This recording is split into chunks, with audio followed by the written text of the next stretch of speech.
Gentlemen, welcome to everyone to our Wednesday night class on this week's Torah portion by the Zera Shimshon. This week everyone's in for a treat. We'd like to thank this week's sponsors, Ron and Eileen Friedman, who are sponsoring it in memory of Ron's mom, Mina Friedman, which we will speak about in the class. I want to start speaking about the Parashat first, and then we'll speak about her. Just to note that her passing her yahrzeit, her fourth yahrzeit, is going to be this week on Saturday night, all day Sunday, which is Tu B'Shvat. So it's as I spoke to with family members, it's also a sad day, but it's also a memorable day. So may her neshama, may her soul have, yes, may her, yeah. Tu B'Shvat's Monday? Sorry, my mistake. Sunday night, Monday. Sorry, Sunday night, Monday, Tu B'Shvat. It's a very, very memorable day, and it's also a meaningful day for the Friedman family. Okay. This week's Torah portion. Over the past, no? That's good.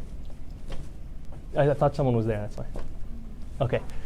Over the past 2 weeks specifically, and really 3 because that's when we started this book of Exodus, we've been speaking about the Jewish people stay in the land of Egypt. The past 2 weeks were very, very powerful, very exciting episodes, being that 2 weeks ago we had 7 of the 10 plagues, and last week we had the final 3, and there was a lot of beautiful, very powerful, impactful lessons that we learned from those 10 plagues. Now, Pharaoh finally gets it. Well, not really, but he almost got it. He would have spared himself and his nation as much as he possibly could have. But he was, again, stubborn. And after he goes through these 10 plagues, the final 10th plague is what hit him and hurt him the most, because his own son, his own firstborn, perished along with all the rest. So it's like whenever you have a little bicker back and forth with someone and then you make a yo mama joke, right? It then become personal. So as a joke, in that type of way, then now it got very personal to Pharaoh, because it wasn't just his people, his constituents, his population, his country, his palace that was under attack. It was his own family, and his own son went, and that became very meaningful to him. At that point, he finally relinquishes his power, and he says, just go, and just get out of here. We soon see that Pharaoh is very stubborn again, and just as little as 3 days later, he sets out to race after the Jews. But at least at this point, we see, at the beginning of this week's Torah portion, we see that he's relinquishing and he is finally giving in. Why am I mentioning this? If we look at the first verse in this week's Torah portion, anyone who has a Chumash, and there are plenty here to join, we're in the Art Scroll, page 366. We're going to have a lot of verses, not a lot, but we'll have a nice amount of verses that we'll be following. So if anyone wants to grab one, you're more than welcome. We're on 366 with the first verse of this week's Torah portion, chapter 13, verse 17. It says as follows, Vayhi Beshalach Par'o et ha'am. I'm translating. It happened when Pharaoh sent out the people, Velo nacham Elohim derech eretz Pelishtim. And God did not lead the Jewish people out through the lands of Pelishtim, the Philistines, and we'll see why soon. Ki karavhu. So one reason that the Torah gives is because it was very close. Hold that thought. Ki amar Elokim pen yenachemam b'yiratam milchama v'sham mitzrayim. Because maybe when the Jews are going to be passing through the Philistines, they're going to attack them, and the Jews are going to be under attack. And since they're very close back to Egypt, they're going to turn around and go back to Egypt. That was, again, the opposite of what God intended. God intended to finally get the Jews out of Egypt. Now that they're out, the last thing he wanted for them is to turn back and go back to Egypt, their comfort zone, which we will speak about. The very beginning of the verse, the Zera Shimshon asks, and he says it's Vayhi Beshalach Paro, and it was when Pharaoh sends the Jewish people out. Question of the evening. The first question of the evening is, who sent the Jewish people out? Was it God or was it Pharaoh? At once, everyone say it was God. Very good. God. But the Torah tells us it was Pharaoh. Okay, not only the Torah tells that, the scripture very, very well reads that way. Vayhi Beshalach Paro. The Zera Shimshon asks, if anyone would turn to page 866, I think that's exactly 500 pages later, okay? Ironically. If you turn to 866 in Parashat Balach, it says, El motzi'am mimitzrayim ketoafot re'em lo. And I translate, it is God who brought them out of Egypt. So who took them out of Egypt? Was it God? Or we know for sure it was God. Or then why is the beginning of this week's Torah portion telling us it was Pharaoh who tells the Jewish people, now it's time to go? Good question. Pretty simple. Listen to a very, very, it is deep, I'm be honest with you, it's a very deep answer, but there is such a practical ramification that we're all going to really enjoy from and take home and apply to our lives. So bear with the Zera Shimshon for a little, and bear with me with hopefully interpreting it the right way. Starts as follows. The exile was decreed to be for 400 years, and that was the time of when Isaac was born. Let's just take a recap. Abraham was 70 when God reveals himself to him. It's a machloket, it's a dispute if that was the first time God revealed himself to him or not, but there was a clear revelation when Abraham was 70, and that was the covenant between the halves, or the loaves. There's different ways to translate it. That was the covenant that God and Abraham had together, that now Abraham was 100% committed, and he knew that what he was committed to was something very real, and that was God, and that was belief in one God. That was when he was 70. 30 years later, Abraham is 100 years old. What happens? Great Jewish history event. Isaac's born when Abraham is 100 and Sarah is 90. From that time, so whether you count 430 years from the Brit Ben Abitarim, from the covenant, or 400 years from when Isaac was born, that is the date that the Jews were let free. Exactly 400 years later is when the Jews were redeemed from Egypt. Okay? However, that was a great mercy of God to allow them to get out so early. How long were the Jews in Egypt for? 210 years. There you go, 210. Which was just a little more than half of the decree. Okay? Just a little more than half. So we say, okay, we'll go back and calculate from when Isaac was born. Very nice. Why did God take the Jewish people out early? Did he agree to the fact they had to come out early? The truth is the Jews were crying out to God that they cannot bear this bondage and suffering that they are enduring at this moment. I would like you to turn to Parashat Shemot. Go to chapter 2, verse 23. It says as follows. 2:23. Let's see if anyone can beat me to it. Okay, it says here, Vayi bayamim harabim ahem, and it was after many years, Vayamot melech Mitzrayim, and the Pharaoh, the king of Egypt, dies. I'm on page 300. Vaye'anechu b'nei Israel mina avodah vayiz'aku, and the Jews were groaning from the hard labor that they were enduring, and they were screaming out and crying to the Almighty.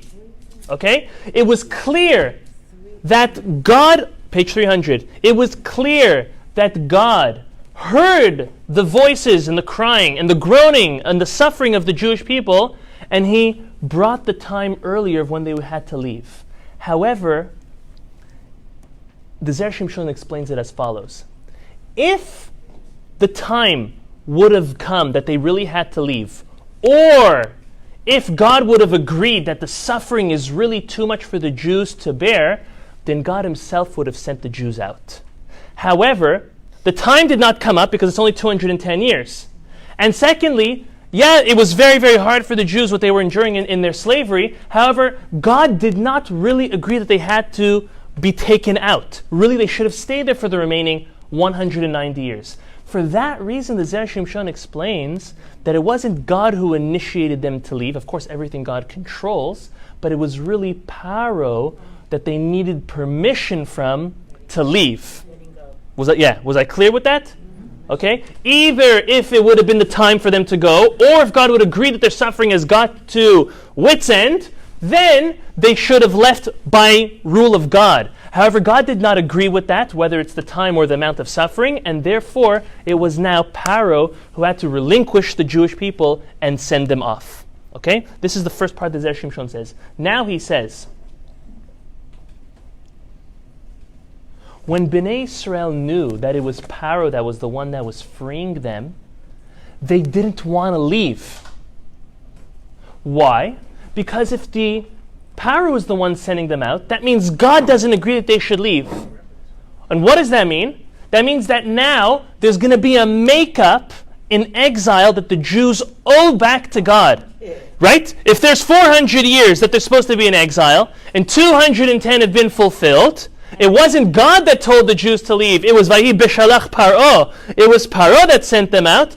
Now the Jews owe God. They have, like, so to say, God has a credit with them of 190 years of exile that they now owe to God, and they didn't want that. They didn't want it so badly that as soon as they left, they turned around and they said, I want to go back. I prefer to go back now to Egypt, now to bondage and slavery, opposed to having to pay it back in the future. Okay? So this is where this whole idea of why is Pharaoh the one that is sending the Jews out. Now, let's go back to this verse. The verse tells us, Vayhi Beshalach Paro. Paro sends them out, and he did not take them towards the Philistine. There's two reasons why they're really one and the same. Why didn't God want them to go through the Philistines? Well, number one, there was a miscalculation from the tribe of Ephraim.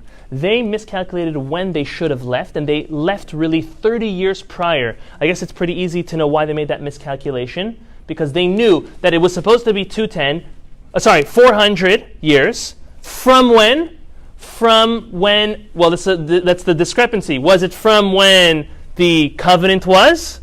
Or was it 30 years later from when Isaac was born? They said that it was from the time of the covenant, so 30 years prior to them leaving, they picked up and left, and the Philistines, we'll call them that way, they killed all of them.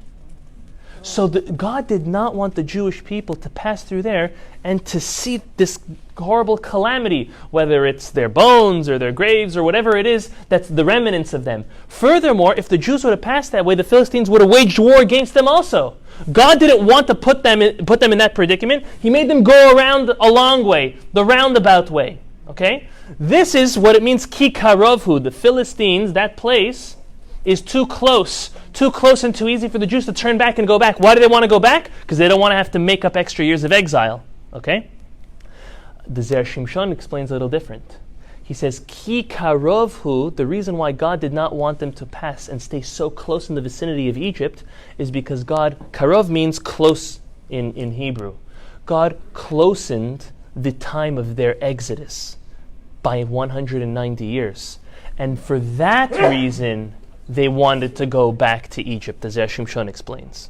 Okay? So for this reason, it was Pharaoh who had to officially be the one who sends the Jews out of Egypt. Now I want to bring, the Zera Shimshon brings 3 proofs in the text for this ideology, this concept that he has created, that it was Pharaoh that's the one who sent out the Jews, and more than that the Jews never really wanted to leave. Okay? Let's go now to, in Exodus chapter 6, verse 9. Chapter 6, verse 9 tells us as follows. That is back at the beginning of Parashat Va'era, page 320. It says, Vaidaber Moshe ken el bnei Israel. So Moses comes to the Jewish people and he tells them what God told him, that it's time to leave.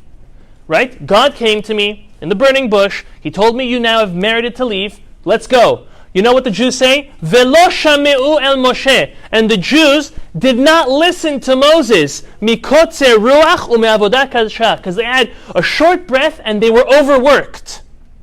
So the Zera Shimshon says the Jews were really scared to leave. They were scared to leave because they knew that if they left now, when Moses is coming and telling them it's time to leave, they're going to have to come back anyways, or the descendants are going to have to come back anyways. Why are we going to have to make up for time in exile? Let's just stay in exile now. That's one proof. Okay? We're all frowning because we'll see how that was obviously not what God's intention was, but wait till we see the lesson of this. The truth is that the terms of Geulah, as we mentioned 2 weeks ago, the terms of the redemption are all mentioned to the Jewish people prior to this verse. The terms are in verses 6, 7, and 8. However, this is already in verse 9. This means that the Jews were already told that the 4 terminologies of redemption all allude to the 4 different exiles that are to come. So the Jews knew, the Zera Shimshon is proving, the Jews knew there's going to be more exiles. And that's why they didn't want to take Moses up on his opportunity when he first came to him. That's the first proof. Second proof is very soon after, same page, it's verse 13. Verse 13 says, Vaidaber Hashem el Moshe ve'el Aharon. God comes and speaks to Moses and Aaron, "Vaitzavem el bnei Israel ve'el melech Paro leotzit bnei Israel me'eretz Mitzrayim." And what's God telling Moses to do and Aaron to do? To go command the Jews and Pharaoh to set the Jews free. To go tell the Jews and Pharaoh to set the Jews free? Who do you need to go tell to set free? Only Pharaoh. Why is God telling him, go tell the Jews and Pharaoh to set the Jews free? The Zera Shimshon proves from here that the Jews never really wanted to go. Go mitzaveh them, go command them that it's their time to leave as well. Again, they didn't want to leave because they didn't want to have to make up on time in exile. One last proof. This is in this week's Torah portion. This is when the Jewish people find themselves trapped by the Sea of Reeds. I'm in chapter 14, verse 12. It can be found on page 370. It says as follows: "Halozeh hadavar asher dibarnu elecha b'Mitzrayim lemor." The Jews now are stuck at the Sea of Reeds. And it didn't open yet, obviously. Right in back of them is the Egyptians coming full thrust, full force ahead. What do they do? They turn back to Moses and they tell Moses, "You see, you should have left us in Egypt." What does he say over here? Are there no graves in Egypt for us to be buried there, that we need to be buried here right on the shore of the sea? What does Zera Shimshon prove from here? He proves from here that the Jews never really wanted to leave. And where do we see that they ever said this? Why did you take us out? He proves back from the fact that they didn't listen to him that first time, that first verse that we quoted. All of this is to prove to us that the Jews did not want to leave. And they didn't want to leave because they understood that it wasn't their real time to leave. Either that the time hasn't come up, or that their suffering is unbearable, but still not too unbearable, that warrants them to come out early. Based on this, Moses tells them, don't worry. And he tells them this right at the sea. Don't worry about those extra years of exile that you'll need to fulfill. Why? Because if you don't turn away from God, He won't have to bring those exiles to you. The whole purpose of exile, unfortunately or fortunately, is to get the Jews back on track when they're turning away from God, when they're going and they're idolizing other things, whether it's idols, whether it's entertainment, sports even, fashion, whatever a person it has their full focus on, they are now taking off their focus from God. And Moses is telling him, as long as you don't turn away from God, then He's not going to send you into exile. So don't worry about those 190 years you owe Him. You won't need to owe it to Him if you just stay on the plan.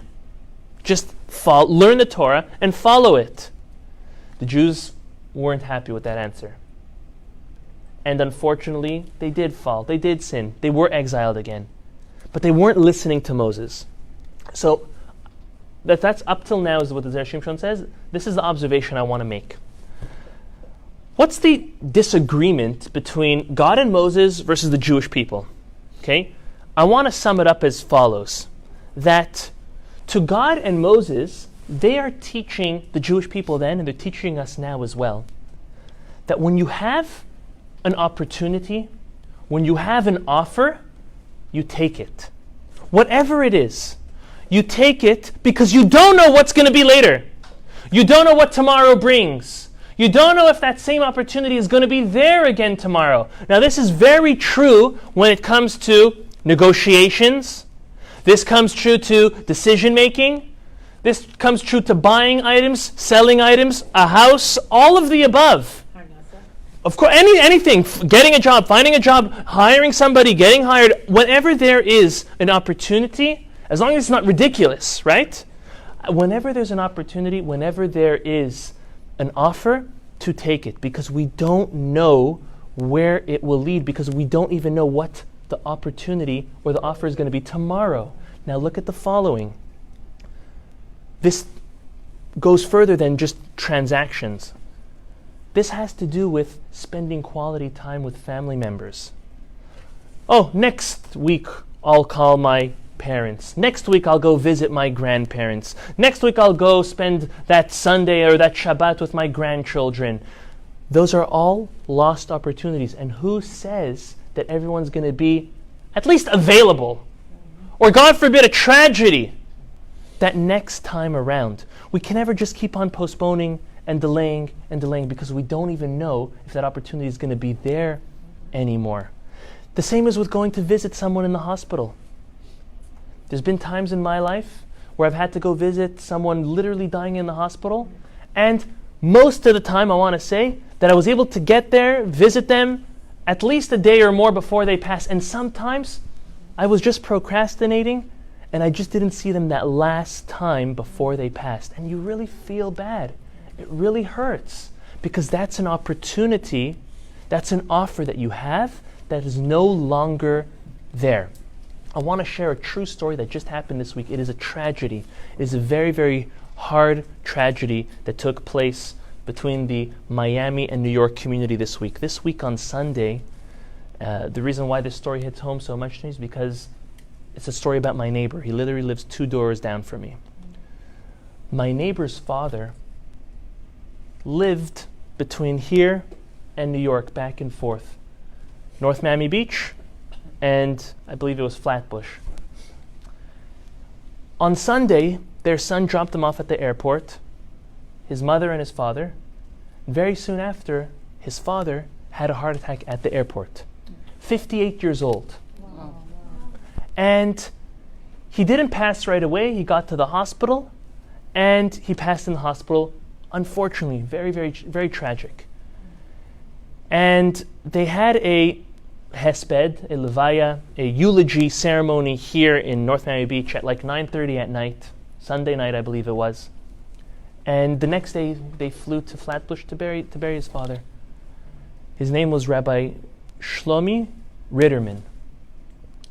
May his neshama have an aliyah, may his soul be raised up. This is still the week of his shiva. And I went to, along with my neighbors, we all went to, not we all, some of us, a group of us went to this eulogy late at night. It was actually a freezing night that night, and I don't know why they did it outside, but it was outside. And our neighbor, Sean, the man's son, spoke from the heart. And he was going on, and he really, really touched all of us. I didn't know anyone else that was speaking. He was the only speaker that I was able to connect to, literally. And he was going on thanking his father for being the best father, for being the greatest role model, greatest friend. And it was just so sad to hear this from him. But then he went on to thank him for something that really struck a chord in my heart, and I'm sure it's going to do the same to each and every one of us. He thanked his father for convincing him to spend that Shabbat, which was a day earlier, along with them in North Miami Beach.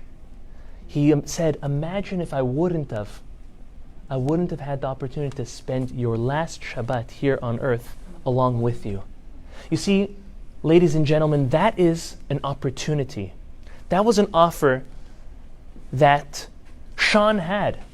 And he took his parents up on it, because we always take for granted, okay, another Shabbat, another weekend, another time, another day. We are not allowed to do that because we don't know. This man was a healthy man. There's no reason that a 58-year-old that had absolutely no heart conditions should drop with a heart attack about to get on a flight. It just doesn't make sense. God has his calculations. We'll never understand. However, what we can learn and understand is this lesson, out of many I'm sure, but this lesson to hasten the opportunities that we have in our lives, the offers that God gives us. Now moving on from that story, we'll speak a little bit about Mina Friedman. One of her greatest accomplishments in life, besides for her family, having her children always close to her grandchildren, was the fact that she saved a life. Now, what does that mean, saved a life? Many of us know people who've dived into pools to save somebody, or normally a child, who've pulled someone out of the street from a car hitting them. These type of things happen. But listen to this opportunity that Mina had and that she did not let up on. She worked in a legal office, yeah? She worked in a legal office, and there one time came a Jewish woman, who was getting divorced, and she was already pregnant.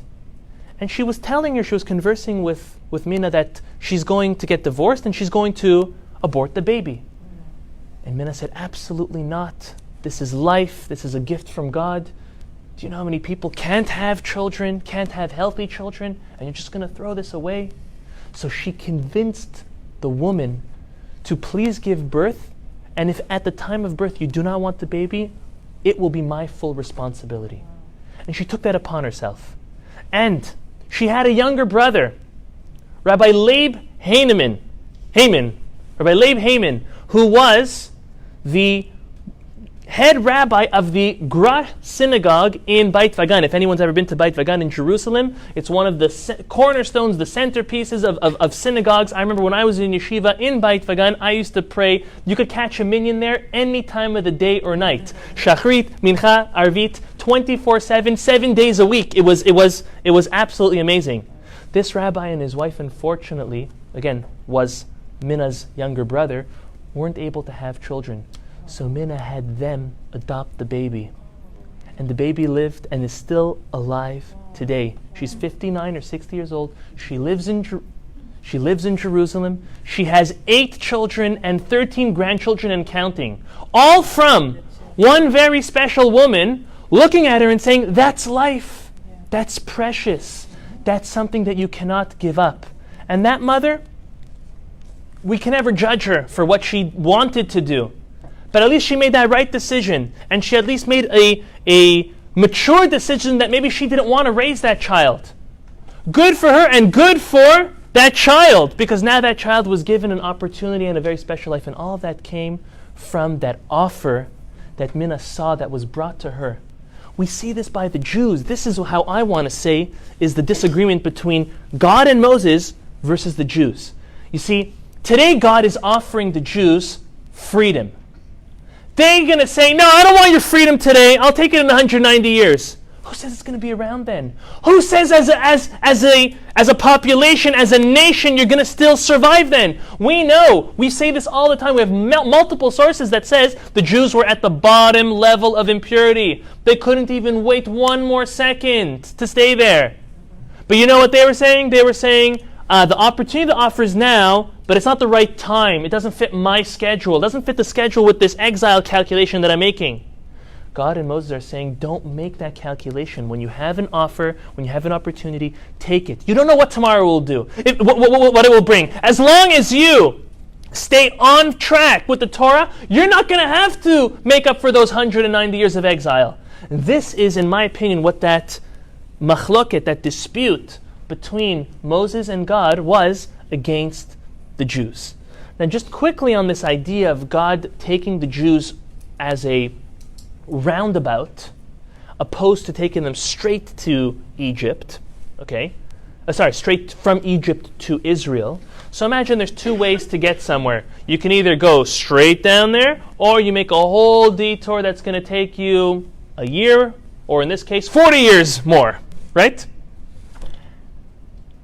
Rashi tells us that he does a very interesting kal vachomer. We've spoken about what a kal vachomer is, and I'll say it's again one of the 13 principles how we extrapolate Torah knowledge, Torah learning, is that when something, if this is the following, then all the more so this should be.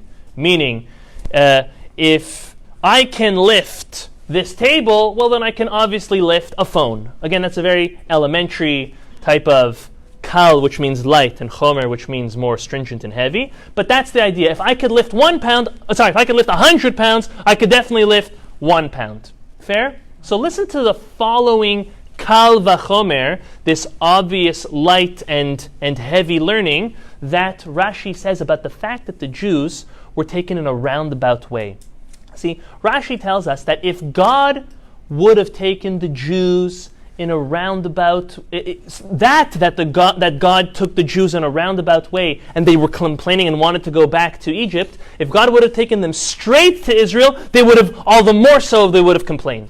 Again, so the fact that God took the Jews in a roundabout way and they started complaining that they want to go back to Egypt, if God would have taken them straight to Israel, then they would have even more so complained that they want to go back to Egypt. The Zera Shimshon says that makes absolutely no sense. You see, when the Jews are going to be traveling and going in that roundabout way, they might forget the trauma that they endured in Egypt. They might forget how hard it is. Opposed to, you're going from the hardship and the bondage and you go directly to Israel. Yeah, you have only these two to compare. You have all that hardship in Egypt, and then you have, well, a land flowing with milk and honey. So of course you're not going to want to go back to Egypt. No, but Rashi says the opposite. He says that if the Jews wanted to go back to Egypt the long way, all the more so they would have wanted to go back the short way. Again, which doesn't make too much sense. It is a very hard Rashi to understand. Listen to the Zera Shimshon's interpretation. He says, based on a verse in Bamidbar, in Numbers 14:4. Let me open it.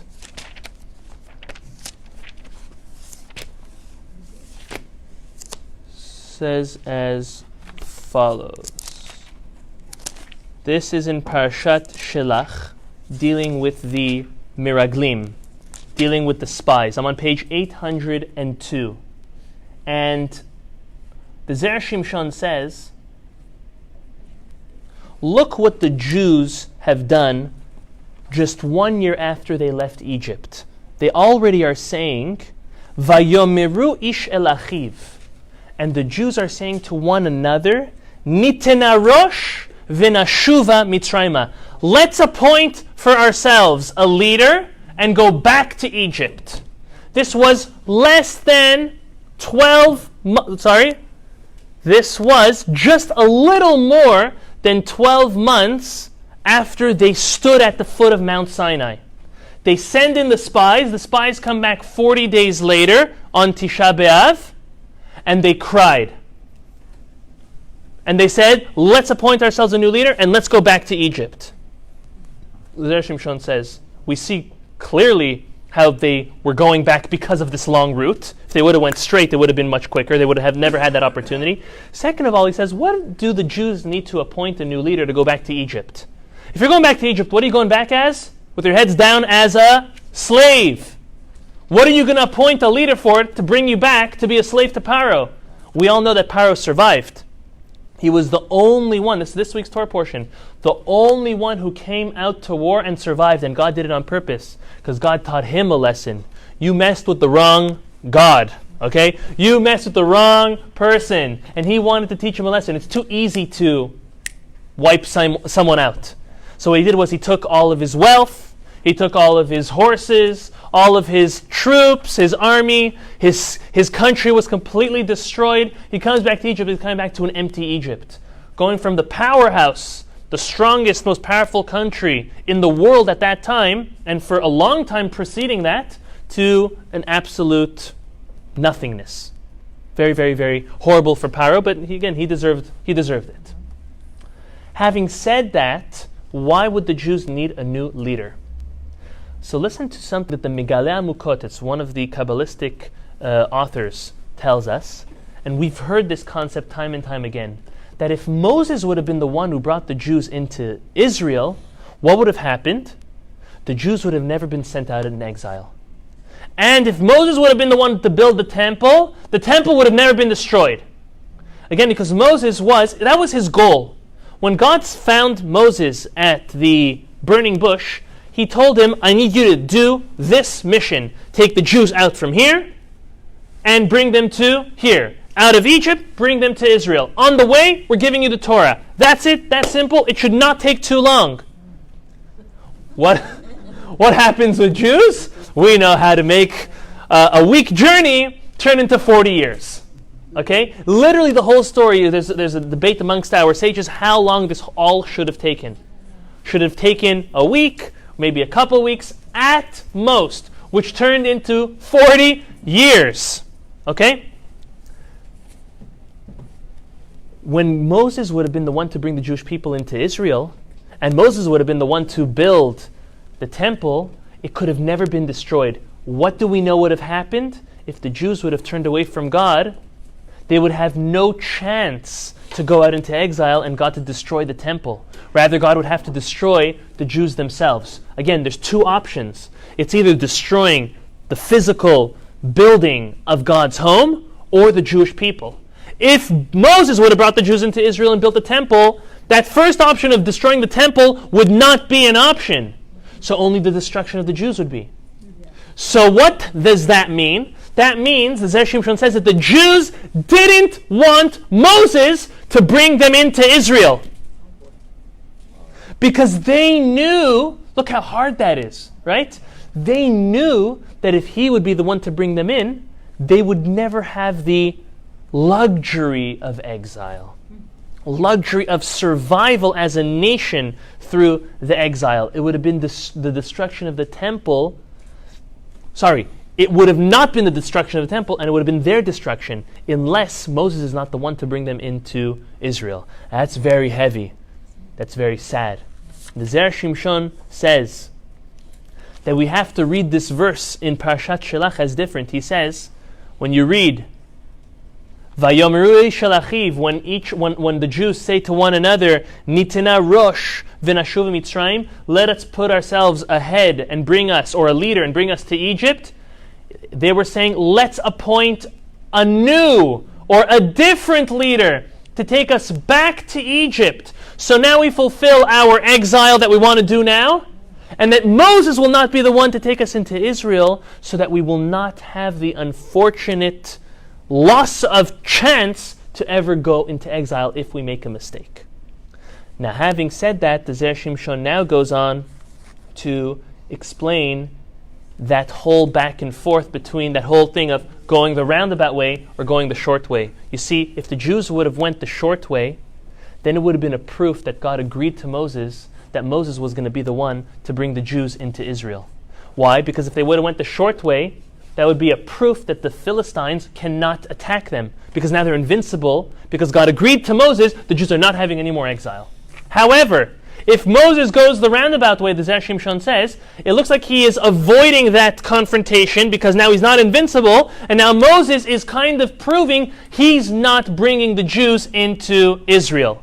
Based on that, now the Kal Vachomer makes sense, meaning if the Jews go the roundabout way and they're complaining they want to go back to Egypt, even though they know Moses is not going to be the one that takes them into Israel, and they could still have the option of exile, if they would go the short way, they'd want to be going back even more, because then they would never have the chance of exile anymore, because that would be a proof that Moses is taking them into the land of Israel, and that they are now forever going to be having that structure opposed to the option of exile. Okay, maybe that was a little deep, but what we do see from here is, again, this commitment that the Jews did not want to leave. And this leads us to another great question.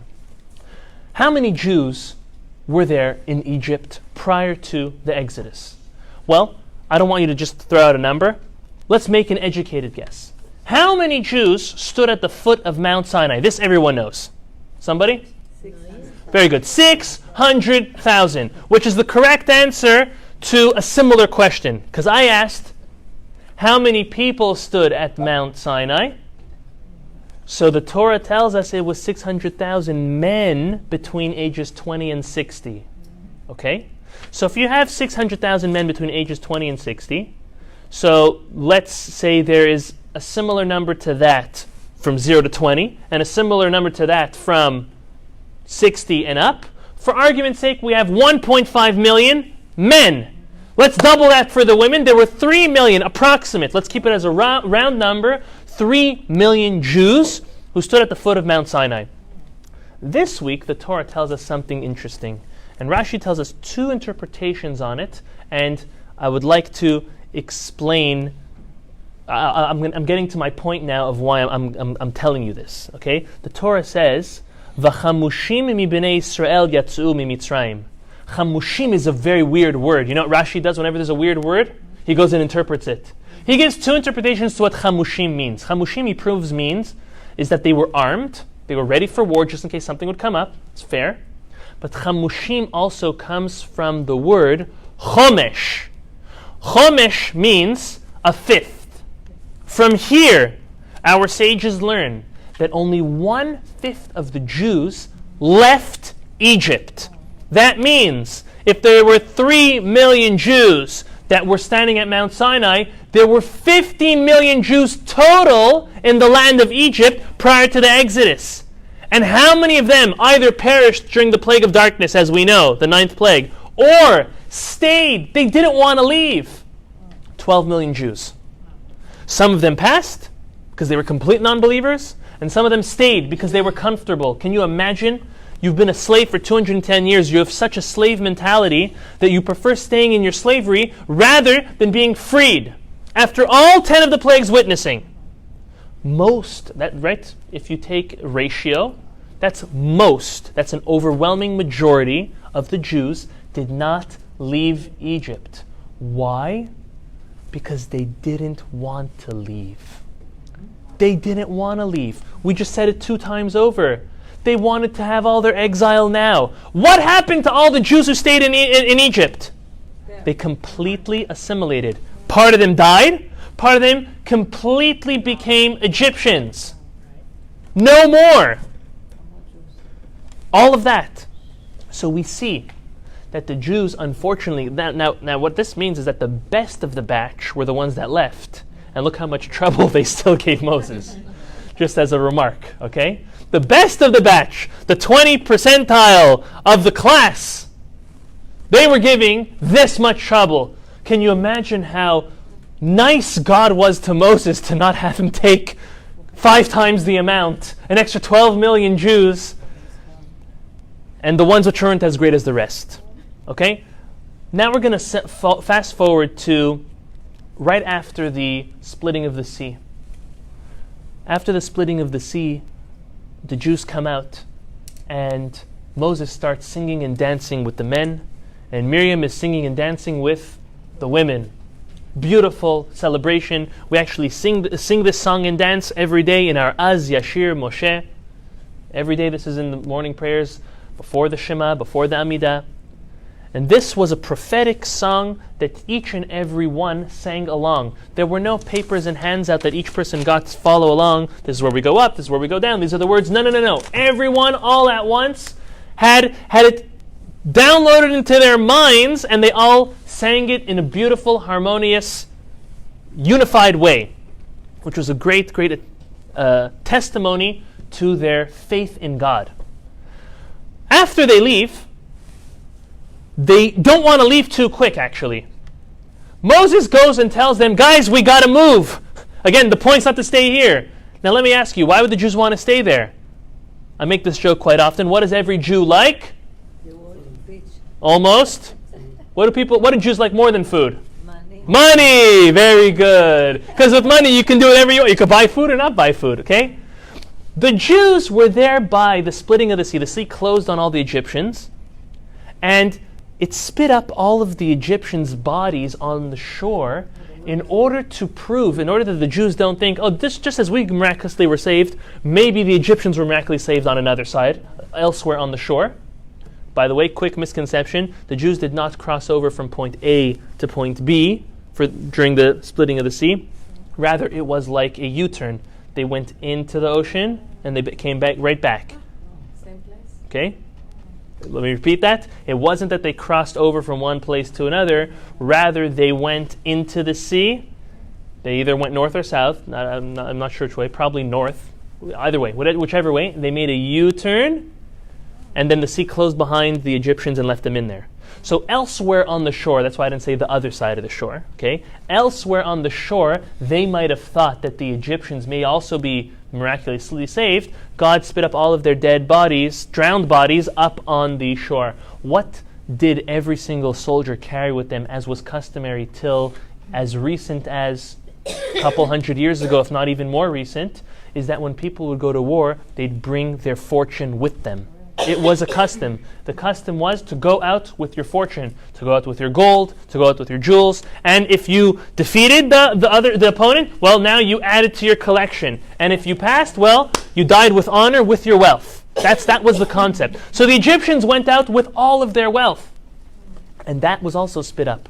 So what does the Jews see when they see money on the shore? They're running for it. Moses is like, guys, we got to go this way to Israel. And they're like, no, we're good here. Guys, we got to go. God's telling us we got to continue. Grab what you can and let's go.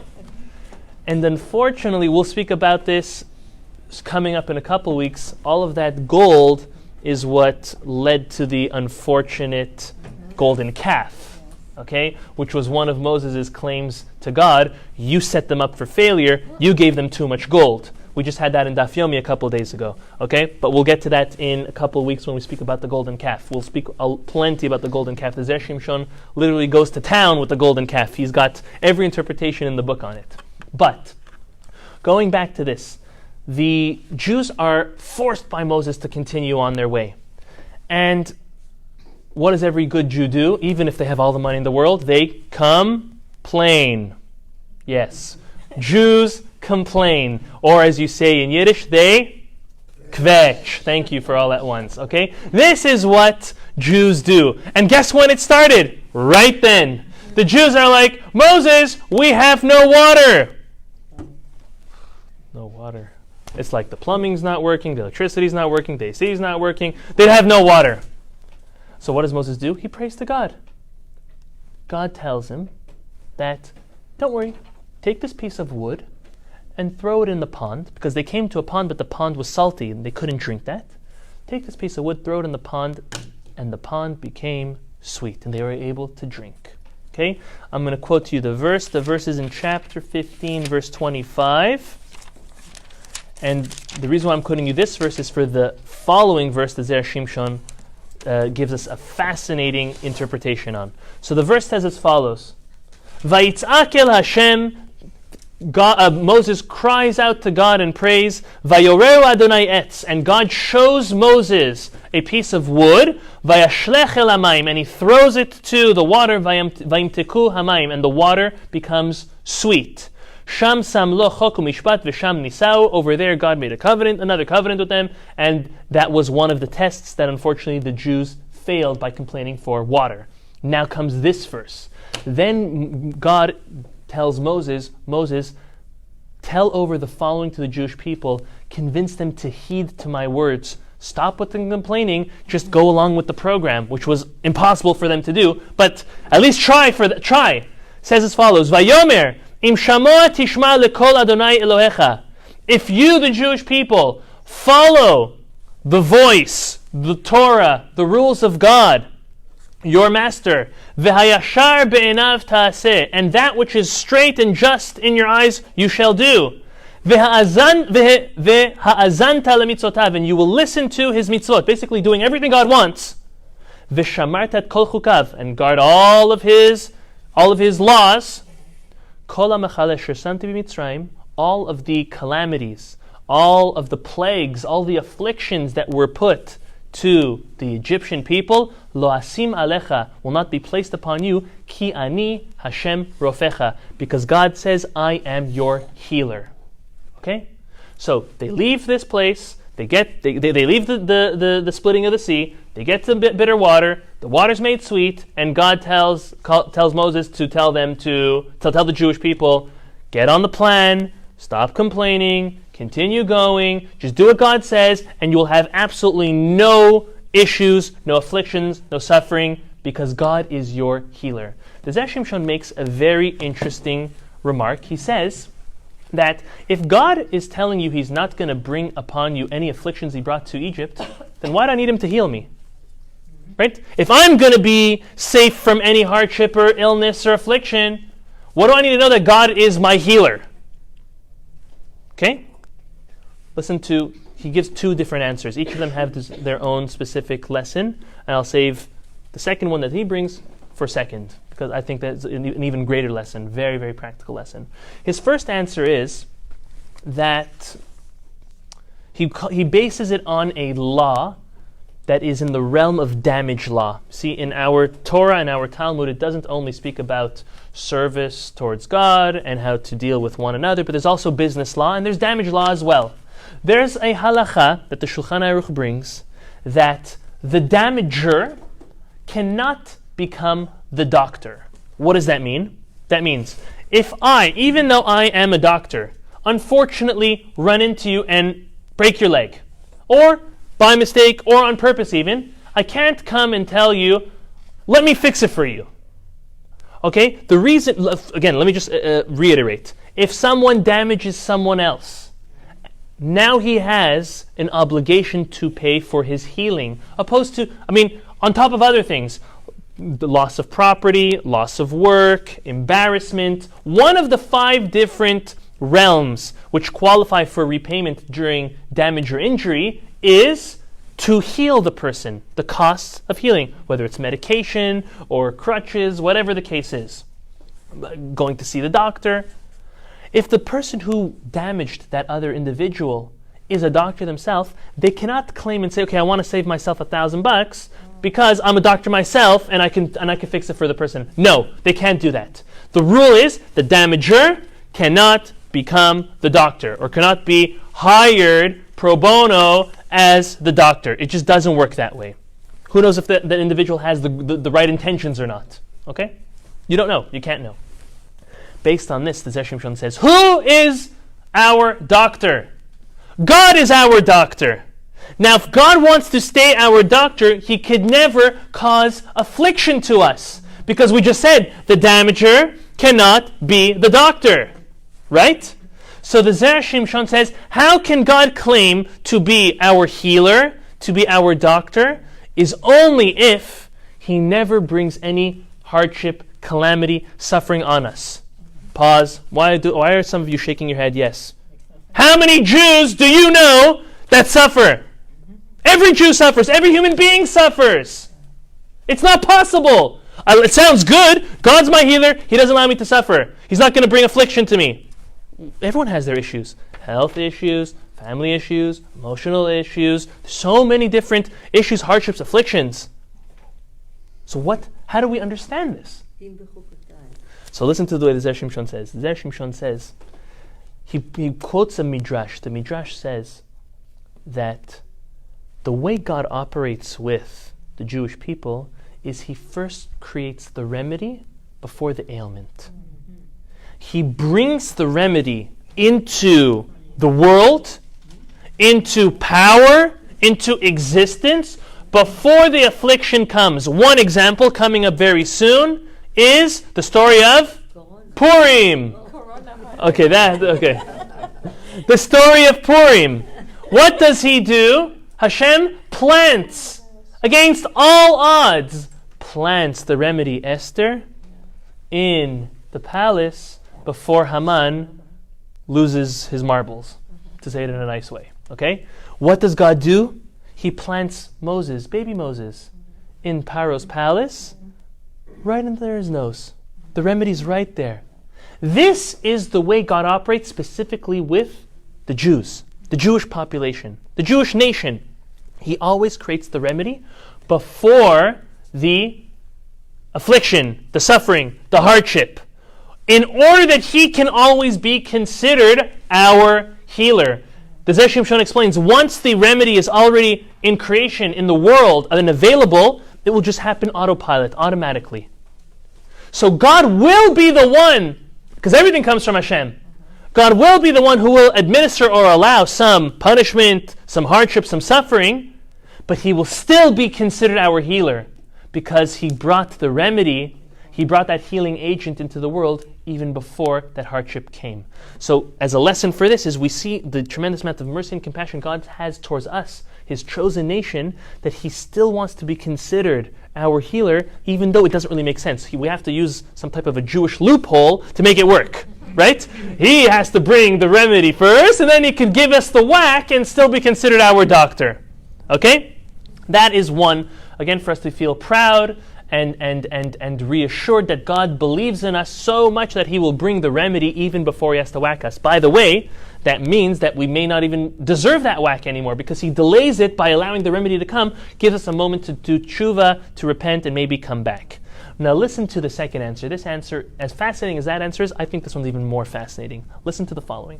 The Zera Shimshon says that God never said in this verse that he's not going to bring any suffering on the Jewish people. He just said he's not going to bring it the way Egypt had it. Okay? And the Zera Shimshon wants to learn that there is a distinction and a very specific difference between the way God brings affliction and suffering onto his chosen nation opposed to the others. Listen to the following. Look at Egypt. Why was Egypt punished so severely? They were punished severely. These plagues, these 10 plagues, They were coming to teach a lesson, but they were really coming to punishment and take revenge. These are the two words that Shimshon uses. Punishment and revenge on the Egyptian people for what they did to the Jews. God never punishes a Jew or the Jewish people with that motive, with that intention in mind. Never to punish and never to take revenge. Rather, to activate within oneself feelings of want to come back to God, feelings of repentance, to heal the Jewish people. You see, hardship and suffering, the Zera Shimshon is explaining that it comes to heal the Jewish people from their iniquities, from their mistakes, and that allows them to come back. It allows us to come back to Him. What the Zera Shimshon is doing is he's causing us to completely refocus what suffering in our lives really is. Do we look at suffering as a punishment for something I did wrong, as a revenge God has against me for doing something wrong, or do we look at it as a healing agent to better ourselves? You see, God is our healer. Of course, He's our healer in a physical way, but what this is telling us is God is our spiritual healer at the same time. The physical endurance and hardships and suffering that we go through in this world are there, the Zera Shimshon says, to heal us. Very often a person looks at life and looks at themselves and says, why me? Why do I have the hardest life? Why is everything not working out for me? The grass is greener on the other side, as famously said. No. Change your thought, because if you're going to be stuck that way, you'll never get out of it. You're not going to allow the suffering to heal you. Rather, when medicine is brought to you, you cannot be stubborn and close your mouth. It's not going to come in. Open your hands, open your mouth, take the medicine, and let the suffering heal you. Let that be something which promotes growth. See, this takes us back to opportunity. As horrible as this opportunity sounds, but there's an opportunity to suffer. There's an opportunity to have it hard. What are you going to do with that opportunity? Are you just going to keep escaping it? Right? You know you need to remove a certain tooth, and there's no way out of it. So you're just going to keep delaying it and delaying it and delaying it and delaying it, and you're going to be suffering along the way, and you're going to have to get it taken out anyways, and it's probably going to hurt more later. Or are you going to face the bull face to face, grab it by the horns, and suffer and grow with it? Again, it's an opportunity. It's an opportunity to allow ourselves to heal. When God does bring this on, He says, none of that all of those plagues and hardship and suffering, affliction that He brought to Egypt is going to come to you. Not only are those 10 plagues not going to ever come to you, the Jews, but in the manner that they were brought are never going to be sent on to you as the Jewish people. That's the way He works with the other nations. With our nation, with the Jewish people, He doesn't operate with punishment, and He doesn't bring suffering for a reason of punishment and revenge. Rather, He brings it through a way of healing. Ki ani Hashem rofecha. God is saying that I'm healing you when I bring that along. So these are two completely different answers. The first answer is that the suffering that comes along really is preceded by the remedy. This answer is different, is that when the suffering comes along, that suffering is there. It in it of itself is coming to heal us. So maybe we take these lessons of, especially this idea of an opportunity, all types of opportunity, good opportunities, positive opportunities, and unfortunately opportunities which are maybe harder for us to swallow. But if we look back at our lives and we look at what was sent in our direction, and the positive things, the good things, and also maybe the harder and the more negative things, and we look at that on a grand portrait, and we say, thank God that those hard things happened to me. Not all of them. Some of them you don't really understand. Sometimes it's losing a loved one that you will never understand. Sometimes it's losing a job. It's losing a place, losing a deal. You may never really understand why that happened. But sometimes, if God enlightens us, we look back and we say, thank God to what happened for all the good, and thank God to the bad. As the Talmud says, we have an obligation to bless. This is why we say by a funeral, we should not know of funerals, we should not know of any hardships, but at a funeral we say, Baruch Dayan Haemet. God, we bless you because you are the truthful judge. And the Talmud says, you know why we make this blessing? Because the same way we have an obligation to bless God, when something good happens, we also have an obligation to bless God when something not so good happens. Why? Because it's really for the good. It's really all calculated from God, and we have to accept it from Him, as hard as it is. So we need to take these opportunities of growth, take these opportunities of suffering, and understand that it's there to heal us in whatever way it is, whether it's loneliness, whether it's a health condition, whether it's emotional issues, family issues, financial issues. All of these issues, I'm just putting them all under that umbrella, are all there to heal us. May God heal us with honey, with His right hand, with bringing us closer, with comfort, and maybe less of that harder healing with the left hand, the bitter, and unfortunately the sweat, blood, and tears, however you want to call it. But let us all accept it, and let us understand that it's all from Hashem. Please, Hashem, in the merit of the Zera Shimshon, in the merit of the Aliyah Neshama for Mina Friedman, and also in the merit of Rabbi Ritterman, who just passed away, in the merit of all of them and all of our great sages, specifically the Zera Shimshon, may God bless us that we will be illuminated and open our eyes and our minds to seeing these opportunities, the positive and the negative ones, all as opportunities of growth. Thank you everyone for coming. We do have a question. Just before the question, next week's class is going to be same time, same place. 7:15, doors open. Wednesday night, 7:30, class starts. Yes, we have questions. Yeah. When we see when we talk